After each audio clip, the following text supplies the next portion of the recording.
From South Carolina Public Radio, this is the South Carolina Lead. I'm your host, Gavin Jackson, and this episode was recorded on July 21st, 2023, from South Carolina Public Radio Studios here in Columbia. Just so you know, some of the information in this podcast may have changed by the time you've heard it. In this episode, we hit the road and see Florida Governor Ron DeSantis in Tega Cay. Senator Lindsey Graham may face a primary challenger in 2026. Shocker. Yeah, he's probably going to face a lot of people. But one name that's being thrown around might shock you even more. We have jobs numbers for you and a report from South Carolina Public Radio's Scott Morgan and Victoria Hansen and much more.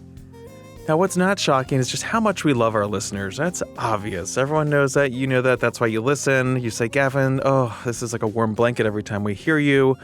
But what would make this blanket even warmer is if I had a few more people in it. And you can do that by calling us at 803-563-7169. The blanket is big, it's warm, it's open for everyone, even though we are in a heat dome right now. If you guys aren't being hydrated, be safe out there.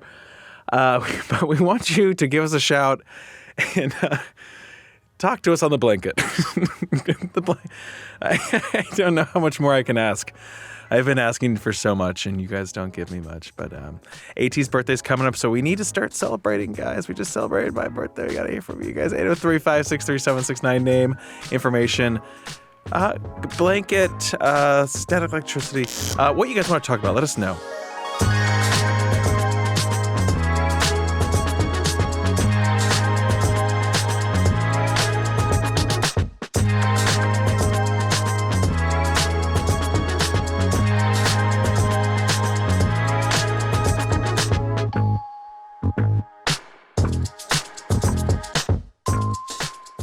Florida Governor Ron DeSantis made his second swing through South Carolina this past week.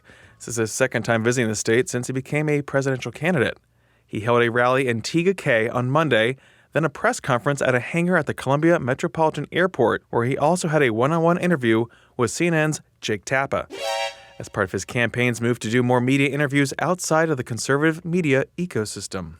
I covered the two-term Florida governor in Tega Cay, which is a wealthy community near Lake Wylie in York County up by the North Carolina line. So basically a Charlotte suburb. Fight me, Tega Cay, 803-563-7169. Now, there DeSantis held a town hall event before some 900 folks and shared his vision for America and contrasted himself with former President Donald Trump, as several in the audience see DeSantis as a more viable alternative.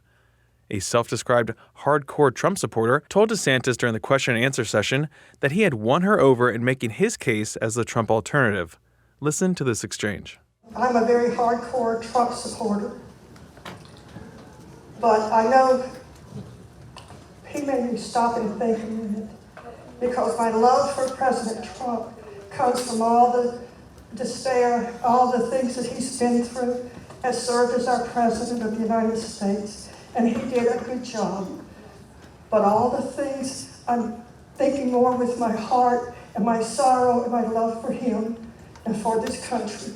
But now this is the most important vote that we're going to have. And I have to think more with my mind and what's best for this country. And you did an excellent job. And I certainly... God bless you. Thank you. I appreciate that. And, I agree with you. I appreciate what President Trump did. How they treated him with things like Russia collusion was a disgrace. And he was treated wrong. He was treated in ways that were unconstitutional. But here's the thing. The question for us now is, what are we going to do about it? And we need to end the weaponization of government. I will get that done. It's not about me, it's about you. It's about me standing up for you and standing up for this Constitution and restoring this country to what the Founding Fathers envisioned, and we will get it done. We will be focused, we will be disciplined, and we will make it happen. So thank you for that. God bless you. Now, if that doesn't just sum up the state of this race, then I don't know what does, folks. But winning over Trump voters is easier said than done. And with Trump maintaining a strong, solid block of Republican voters, it's hard to make much headway, not to mention maintain momentum, something that is affecting DeSantis right now. The large turnout for DeSantis was on par with crowds he drew during his 3 stops across the state during his first swing on June 2nd. That was just days after his formal announcement. Despite the large crowds and raising nearly $20 million during the first 6 weeks of his campaign, he faces slipping poll numbers and is burning through cash that's primarily coming from high-dollar donors, leading him to change staffing and messaging strategies. Momentum. DeSantis took 7 questions from the audience, ranging from school lunches to Israel and funding for Ukraine to his stance on the safety of mRNA vaccines, such as those that were given emergency use authorization during the COVID-19 pandemic. Well, we are absolutely going to restore safety to all this stuff with the vaccines. And I think one of the things that we've done over the years, they develop these things and then you can't sue for any side effects. So their incentive is not to create the safest product because they know they're going to get liability protection. So their incentive is to rush as much out to market as they can. Here's what we're doing in Florida. I have the ability as governor to convene what's called the statewide grand jury. So the statewide grand jury is now seated in the state of Florida. They're hearing testimony, and what they're basically trying to determine is, what misrepresentations and lies were made about the mRNA COVID shots. Because remember, when they first got rolled out, they said they were 100% effective. You were told if you took it, you would not get COVID, and they wouldn't even let you discuss any type of side effects. Now, DeSantis won accolades from conservatives for not shutting Florida down during the pandemic and fighting federal health guidance. Like you heard, he petitioned the Florida Supreme Court in December to convene a statewide grand jury to look into misrepresentations and any potential lies that were made about mRNA COVID shots. Now, the next day, Tuesday, DeSantis held a press conference in Columbia outlining his mission-first military plan that would, quote, rip political agendas out of our military, restore military standards, break up the swamp and promote accountability, and turn the tide against Biden's military recruitment crisis. Well, those are all of his words. That's his policy. Now, CNN's Jake Tappa asked him about woke in the military and how it wasn't as big of a problem as he's making it out to be. Listen to that exchange in their interview that took place shortly after that press conference. So I hear you, recruitment without question is a problem. The Army did this survey. I'll give you a copy of it if you want. They haven't released it, but I got my hands on a copy. And it surveyed people, I think 16 to 28 barriers to service, and beyond the ones such as don't want to die, don't want to be injured, don't want to be away from my family. The biggest issues were the number 2 issue, women and racial or ethnic minorities are discriminated against in the Army. Wokeness is listed here, but it's only number 9.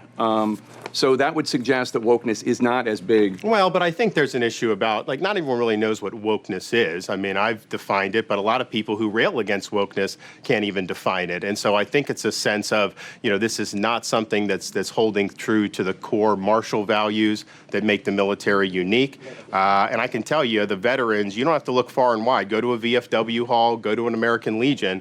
There's huge amount of concern about the direction that the military is going with all this. And here's the thing, things like DEI and all that stuff, it hasn't worked in other aspects of society. It very well may be on the constitutional chopping block in light of the Supreme Court's decision on racial discrimination in higher education. And so it's not a model that I think is going to be successful in the military. And so we're going to do what has been successful in the past, and I think you're going to see better recruiting as a result. Of course, the biggest news that eclipsed all of this reset was the news that former President Donald Trump received a target letter from special counsel Jack Smith in his investigation into overturning the results of the 2020 election and the January 6th siege of the U.S. Capitol, which will likely result in a forthcoming indictment for Trump. Here's DeSantis' response to whether Trump should be held accountable if there is evidence of criminality. This country is going down the road of criminalizing political differences, and I think that's wrong. Alvin Bragg stretched a statute in Manhattan to be able to try to target Donald Trump. Most people, even people on the left, acknowledge if that wasn't Trump, that case would not have likely been brought against a normal civilian. And so you have a situation where the Department of Justice, FBI, have been weaponized against people they don't like. And the number one example of that happened to be against Donald Trump with the Russia collusion. That was not a legitimate investigation. That was being done to try to drive Trump out of office. And so what I've said as president, my job is to restore a single standard of justice, to end weaponization of these agencies. We're going to have a new FBI director on day one. We're going to have big changes at the Department of Justice. Americans across the political spectrum need to have confidence that what is going on is based on the rule of law, not based on what political tribe you're in. And then the second thing I would say is this country needs to have a debate about the country's future. if I'm the nominee, we'll be able to focus on President Biden's failures, and I'll be able to articulate a positive vision for the future. I don't think it serves us good to have a presidential election focused on what happened 4 years ago in January. And so I want to focus on looking forward. I don't want to look back. I do not want to see him. I hope he doesn't get charged. I don't think it'll be good for the country. But at the same time, I've got to focus on looking forward, and that's what we're going to do. Now, to wrap all this up, I do want to include the voice of someone I spoke with in TKK, and that is Tyler Johnson. He's a 57-year-old resident from the area who is a software product manager. He said he was impressed by DeSantis' ability to speak frankly and from his heart on a variety of domestic and foreign issues without notes or a teleprompter. Johnson, who remains undecided, would have asked DeSantis not how he's different from Trump, but from South Carolina's two homegrown candidates, former Governor Nikki Haley and Senator Tim Scott.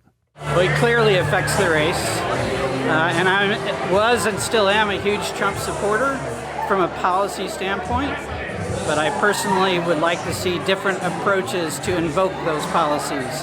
And I think the demeanor of somebody like DeSantis, or Tim Scott, or Nikki Haley is more aligned with where I would like to see the country go. That doesn't mean if Trump's the Republican nominee, I will absolutely be voting for him. And also at the start of his TKK rally, 3 protesters unfurled 2 LGBTQ pride flags that led to this situation. And you can hear one protester yelling before they were escorted out. They're all of our children.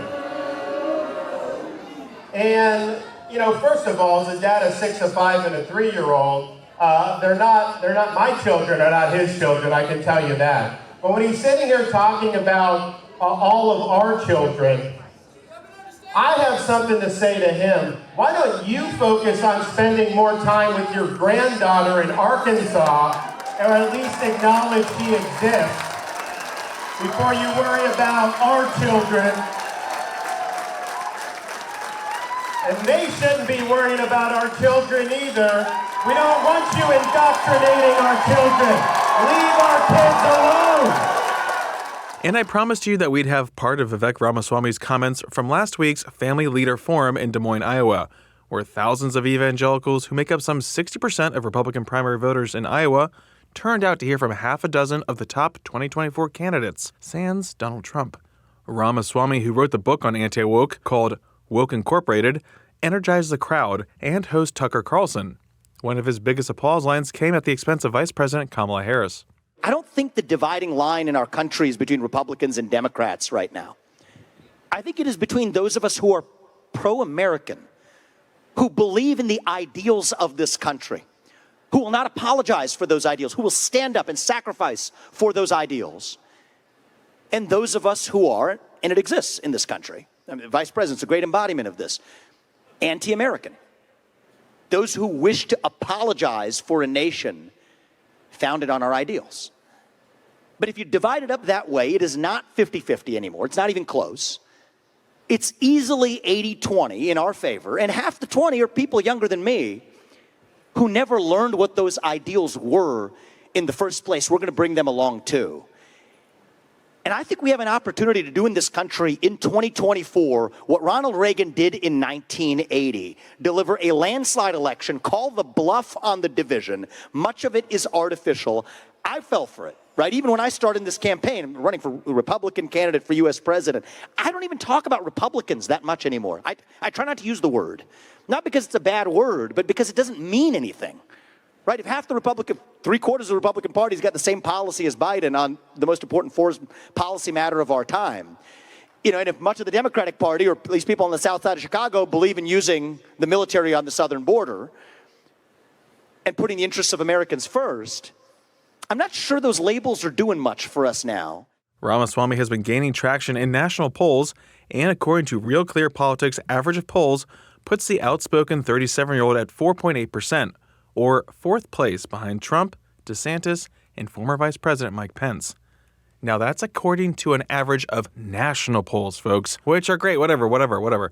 But when you look at early voting state polls, Ramaswamy is polling much lower. Now here's Vivek also weighing in on Ukraine, and he echoed the sentiment of other Republicans when it comes to the border crisis. I think there is no basis for us to send our young men and women, our sons and daughters, people my age or any age, to go defend somebody else's border halfway around the world when we should be using our own military to secure our own border in this country. And I will not apologize for that. We have to put the interests of this country first. And one of the things that does frustrate me, Tucker, is that this is one issue where I so love many of the other people who are running for this nomination for president. I think most of us, and the entire field I speak for, are in this for the right reasons. We are people who care about our country and want to deliver our country to a better place. But on this issue, nearly our entire field is indistinguishable in practice from where Biden is on this, which is in an undefined, ill-defined way pouring more money into a war that I think is destined to become Vietnam or Iraq all over again. Now, Ramaswamy hasn't been back to South Carolina since he did his 4-day bus tour back in late April. Late April, folks. Now, that could account for why he's barely registering on the polls down here in this state, though many folks I spoke with at the Trump rally in Pickens like him and would love to see him as Trump's running mate. Think about that. Now let's scoot up to Washington for a bit. Okay, I know, Washington. But the House and Senate were in last week, and this coming week is their last week before August recess.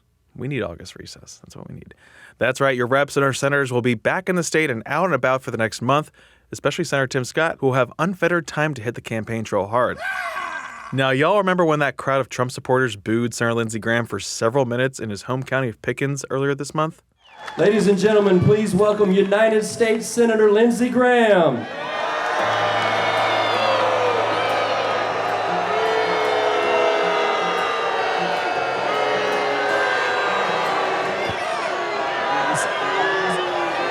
All right, thank y'all. Thank you all very much. Welcome to Pickens County. A little bit about this county. Just calm down for a second. Yeah, it was in our pod from that rally. Well, that is a strong enough indication for some folks that they think they should run against Graham in the 2026 primary.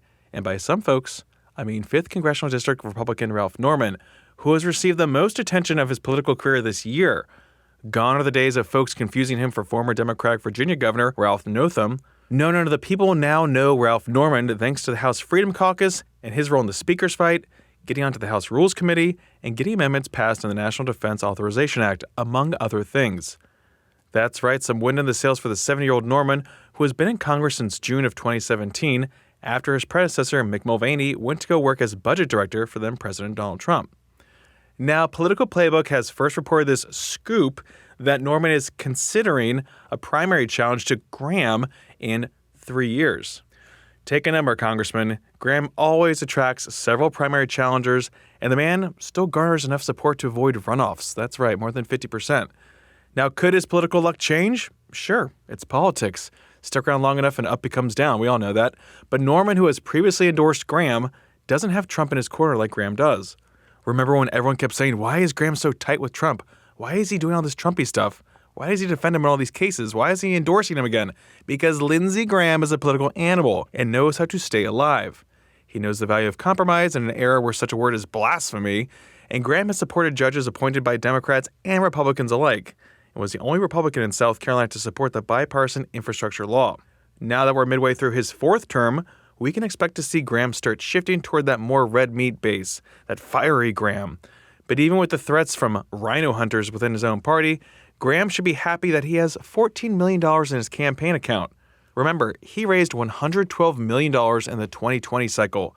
He blew out 3 challengers in the primary with 68% of the vote and beat Democrat Jamie Harrison by 10 points in the general. So just something to think about 3 years from now. We're looking for news this week. Also, a moment of note. The House will come to order. Okay, yes, we're in order, freshman lawmaker Congressman Russell Fry. I was just going to introduce the 7th District Republican who presided over the House vote this week on the Federal Aviation Administration reauthorization vote. On this vote, the yeas are 351 and the nays are 69. The bill is passed without objection. A motion to reconsider is laid on the table. There was strong bipartisan support for the reauthorization. Guess everyone supports not breaking the country's aviation system compared to the National Defense Authorization Act vote last week. No big deal there, just national security. Now, this bill reauthorizes the FAA to operate for the next 5 years to the tune of $103 billion. Of that, $4 billion a year will go toward airport modernization efforts, boosting training and recruitment efforts for air traffic controllers, among others. Now, House lawmakers didn't touch the number of hours required for pilot training and did not expand flights at Ronald Reagan National Airport. Sorry. The bill now heads to the Senate, where things have been a bit more deadlocked, specifically when it comes to loosening training hours for pilots. The bill, or an extension, needs to get to President Joe Biden's desk for his signature by the end of September. Just a little Jackson trivia right here. Jay Jackson, 31 years at FAA. Actually, he might have done 41. How old is he? My father, inventor of this podcast. Anyway, let's go from Congress to Columbia, where the other week, Governor Henry McMaster held a ceremonial bill signing for a tougher drunk driving law in the state that has been years in the making. The new law requires all convicted impaired drivers to have an ignition interlock device installed in their vehicles for 6 months. The new law, which also requires interlocks for repeat offenders, comes as South Carolina grapples with a 45% spike in drunk driving deaths in just 2 years. Most recently, a 26% increase in lives taken by this crime in 2021, according to the National Highway Traffic Safety Administration. 401 people were killed in 2021 from drunk driving. That was the highest since 2007, according to Mothers Against Drunk Driving.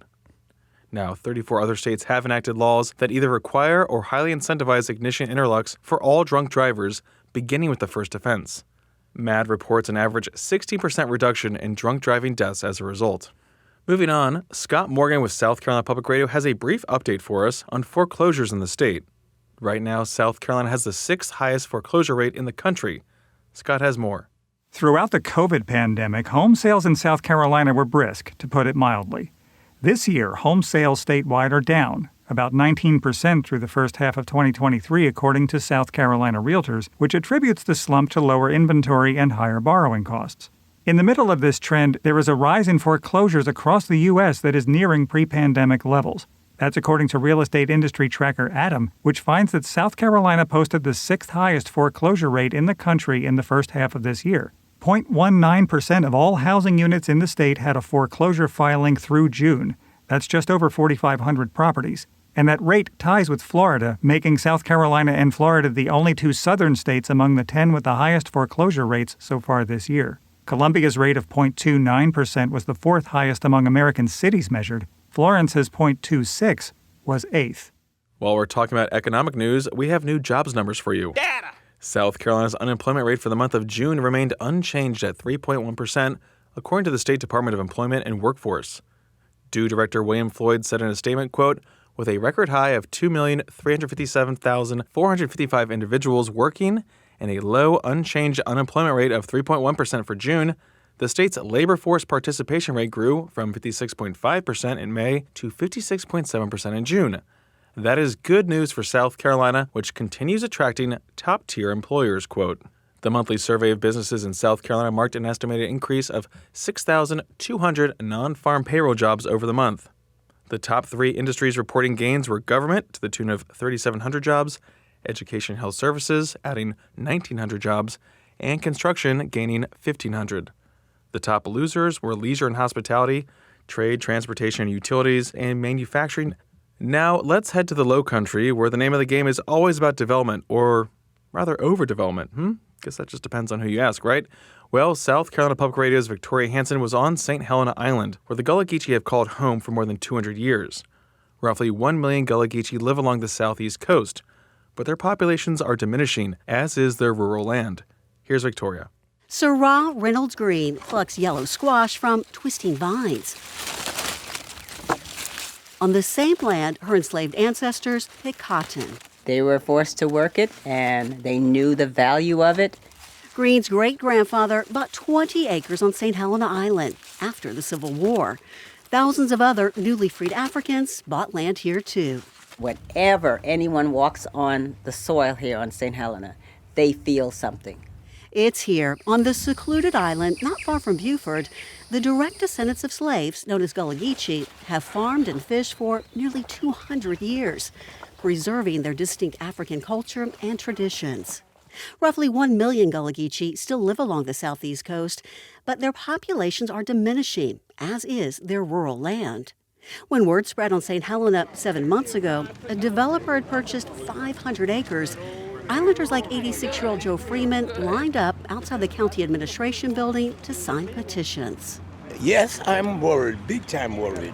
Inside, Islanders packed hallways to get into public meetings, and they prayed. Amen. They held up signs before county leaders reading, "No golf courses, no gated communities." But a golf course is what the developer wants to build, despite a zoning law this community wrote decades ago banning them. Islanders worry golf course chemicals could pollute their waterways, and multi-million-dollar homes would increase property taxes. A 2005 National Park study found such development has displaced Gullah Geechee people. But developer Elvio Tropiano says his golf course would benefit the community. He drives along the pristine property known as Pine Island. It's got a lot of views that a lot of people haven't been able to see for a really long time. Tropiano says the golf course would not only allow public access to the property, which is registered nationally as historic, but it would educate visitors and raise money for Gullah Geechee people. The 35-year-old who moved to St. Helena from New York insists he has the community in mind and has asked himself, How do I create recognition and generate resources in a manner that does not displace people? Tropiano wants his property removed from the island's zoning ordinance and says if it's not, he'll have to make good on his investment by building more than 160 luxury homes. Some islanders fear that could be worse than a golf course. But preservation attorney Will Cook calls the threat disingenuous. There is no guarantee that he could max out the zoning envelope and the way that he is proposing that he can do. Cook says multiple state and federal permits would be needed. He and local conservationists would like to see the land preserved, but Tropiano says he does not intend to sell. Meantime, Islanders wonder why it's taken the county so long to uphold the zoning law. Council members just denied Tropiano's exemption request. Now he's suing and appealing to build 3 six-hole golf courses. Dr. Marie Gibbs grew up on the island and works at its Penn Center, the first school for freed slaves in the South. When someone comes here with their dreams, we already have our dream. We're living our dreams. Gibbs says Islanders don't need a golf course or help raising money for Gullah Geechee people. They need the land that has sustained them the way it is, unspoiled and resilient. People don't understand. The land is me. You see me, I am that. I am that. Through the land, Gibbs says, Gullah Geechee people thrived despite slavery. They will fight, she says, to save every acre. Thanks, Victoria. You can find that report and more original reporting at southcarolinapublicradio.org.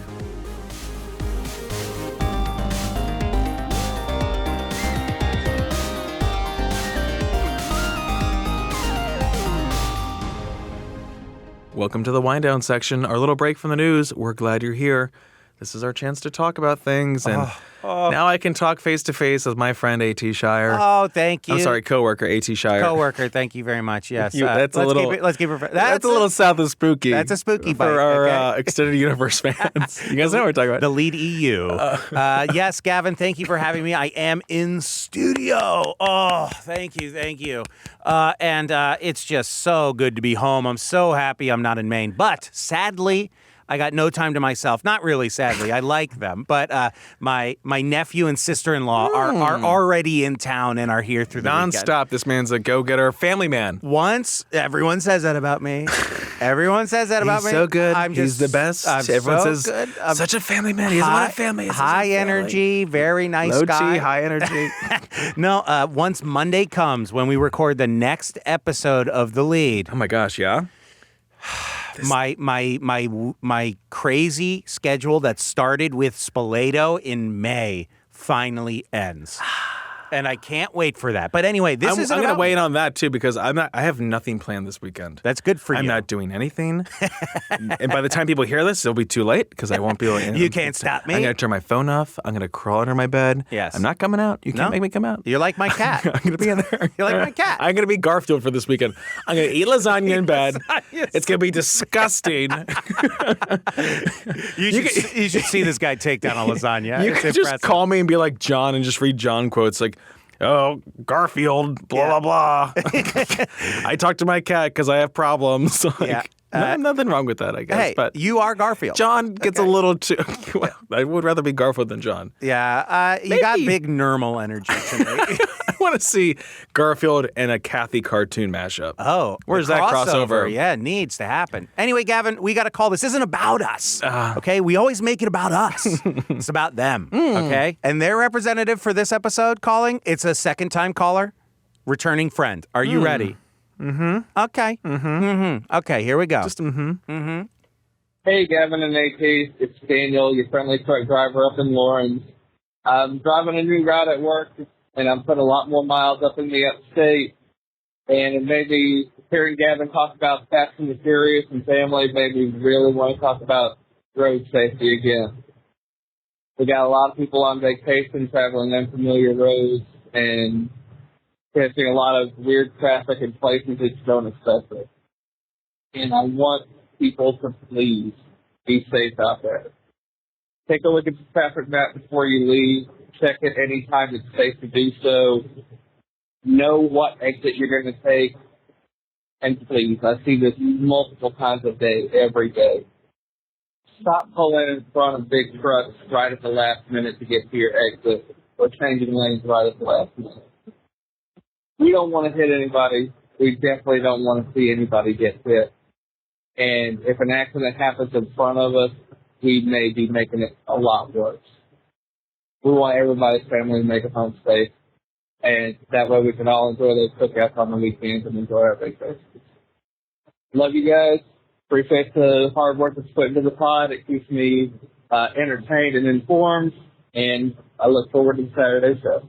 Daniel, thank you for that. We love to hear from you. That was Daniel. A good little way to refresh people and, guys, just be better drivers out there, Just perfect timing by Daniel. He knows everyone is going to be driving out there this time of year. So, yeah. I am getting sick of driving. Oh, I hate it. I mean, done with driving. Every single one of my vacations, thank you, by the way, Daniel, and I do listen to your advice about when to get in front of, when you can see the lights. Yes. I do that now. Yeah. But every single one of my vacations, Christmas, I go to Jersey, and I drive every day. Yep. I go to Maine. Nothing's close to everything. I drive every single day. I'm sick of going on a vacation and driving. Just to drive. It's crazy to Wait me. till we go to Miami, brother. We haven't drive anywhere. We're going to be living in the... I can't wait. I can't wait to have time and be like, Gavin will be like, do you want to walk to the beach? And I'll go, no. Yeah, I do. I looked at we're too far from the beach. Oh. We have to cross a bridge. We're not in South Beach. I'm We're sure there's a over pool. In Edgewater. There is, but it's $30 for a lounge chair. I knew you would react like that. I don't care about you. I will spend the $30. That is the most New Jersey thing I've ever heard. No, that's Miami, baby. Oh, no, it's New Europe. Jersey. If you want to go to the beach in New Jersey, you got to pay for parking hourly. You got to pay to get on the beach. You got to pay to sit down. Someone has to pump your gas for you. We don't have left-hand turns. Jersey's not a great place. We know. Speaking of that, my nephew who lives in New Jersey, Caitlin and I, we had to fill up the car today. And he goes, you get to pump your own gas? And he was like, can America. I do it? And he was excited to go out on fire. and pump the gas. I need to know the backstory. I'm sure someone lit a match or they were smoking cigarettes and all of a sudden they caught on fire. And Jersey's like, that's it. We can't do it. We got to get jobs for these people. I just love that in New Jersey, if you're not used to it and you get out and just start doing it, they rush over. Sure. And they're like, what are you doing? I don't know, being a human. Then they hide. They're like, this is a sophisticated piece of equipment. And you're like, I could use a microwave. I could use this thing. You know what I mean? Exactly, yeah. Jersey's a special place, and that's why everyone's moving down here, I suppose. Oh, yeah, but the driving, even just driving the 5 minutes to work some days is just too much. I love the 5 minutes to work. My commute in New Jersey, I had to walk a mile to a train station. Stop. I had to take a 1 hour train ride Then I had to walk 18 blocks to work in New York City. Oh, but you're in the city, though. The city in fall. But you're in the city, AT. Autumn in New York. We can just run. I'm like, oh, I left something at home. 5 minutes, 10 minutes. BFD. Like, no deal. I'll be back in 10 minutes. Home for lunch. For lunch. Take my little afternoon siesta. Home for lunch siesta is truly elite. Blast. Everyone's like, don't you want to go work national? I'm like, why? Do you get to have an hour lunch at home every day? I do.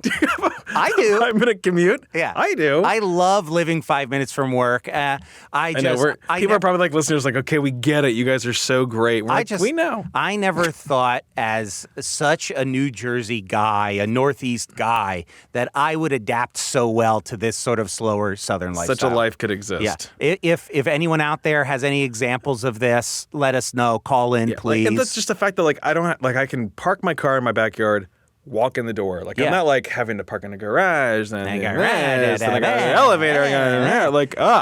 I was in an argument with someone this week. That's luxury to me, folks. Who they moved down here from Boston, and they said they missed snow. Oh, just and stop I said, it. Don't lie. You don't miss snow. Do you miss having to wake up at 2:30 in the morning because you know it snowed 10 inches, so you have to go clear your car off because you know it's going to snow another 10 inches? I think I saw something that there's still snow from the winter at the Minneapolis airport. I believe that. The piles, the mountains. The mountains. Tense. Yeah.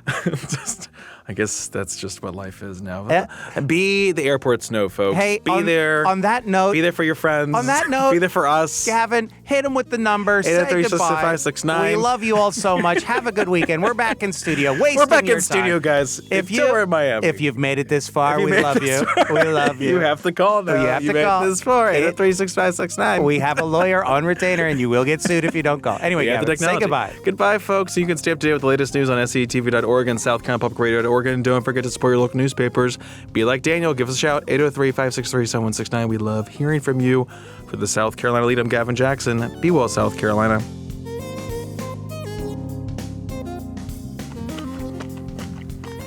Ugh. Wet chewing. Wet. Don't put another one in. I can't. They're so good. Okay, I'll stop. What? It's a crunchy chew. I love hearing your body function.